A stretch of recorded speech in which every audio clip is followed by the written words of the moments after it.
Welcome to Fixture Fridays, where questions get mounted to answers.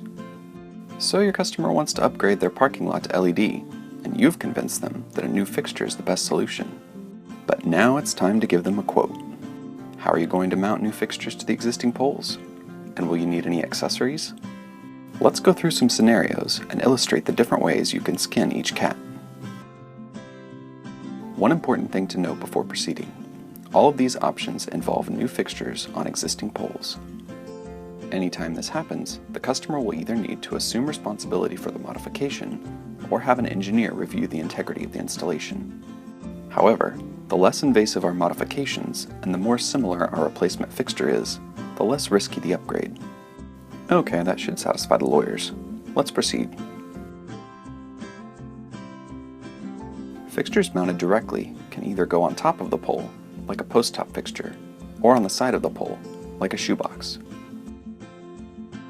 We're talking direct mount right now, so remember these fixtures are not on a pole top adapter. Assuming it isn't welded, the mount for your post top might slide inside the pole, or it might be larger and slip over the pole. Either way, it will probably be secured with bolts. If you plan to install another post top style fixture, you should be able to specify similar mounting. If you want to install a shoebox, you'll either need to drill new holes in the pole or add a pole top adapter. Anytime we have unused holes in the pole, the installer will need to seal them to prevent rusting. This is our bread and butter, the shoebox secured to a pole by bolts. The holes in the pole and the fixture have to align. This is called the drill pattern. Most fixtures have a 2-bolt vertical drill pattern spaced 2 to 3 inches apart. In a perfect world, your new fixture will have the same pattern as the existing. If you find yourself in a perfect world, good for you. Better Instagram it or something, because it won't last. For the rest of us, the drill pattern isn't going to match, which leaves us with 3 basic options.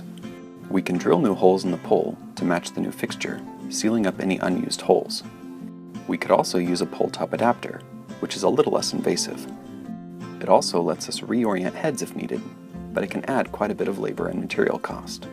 Some fixtures are designed to adapt to various drill patterns with a sliding bolt mechanism.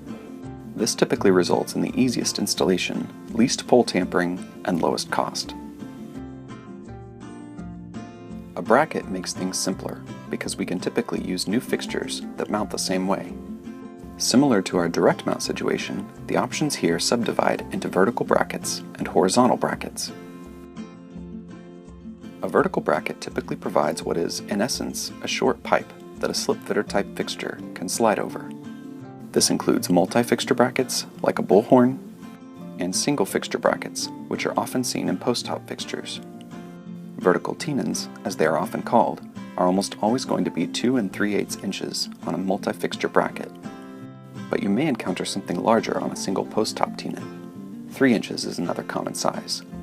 If your chosen fixture doesn't fit, there's probably an adapter out there, especially going from a larger tenon to a smaller one. Keep in mind that using the same bracket doesn't necessarily mean we need to use the same type of fixture. For example, we might get better results by using shoebox fixtures on that bullhorn, or in place of that post-top fixture. Cobra heads on upsweep mounting arms are the most common horizontal example. Like vertical brackets, these usually attach to the top of the pole. The difference is in whether the tenon sticks up vertically or out horizontally. Horizontal tenons are more standardized around that 2 3/8 inch diameter, so you typically don't have to worry about compatibility. It's also worth mentioning that the bracket your fixtures go on could be attached to a vertical pull-top tenon. A bracket within a bracket, so to speak. This makes it pretty easy to switch to a different bracket, which comes in handy if you're using brighter fixtures and want to reduce heads. You may run across brackets with horizontal arms that are bolted or welded to the fixture, and then the whole thing attaches to the pole. In this case, you'll probably need to remove the old bracket and either drill for direct mount or use a new bracket. In any of these scenarios, be on the lookout for anything welded. Welds complicate life, and in many cases, you will need to cut off the top of the pole. Sorry, pole. Of course, I don't actually mean you. We have a special department that handles pole cutting. So, next time you get ready to quote new LED fixtures for a parking lot, be on the lookout for these types of mounting scenarios.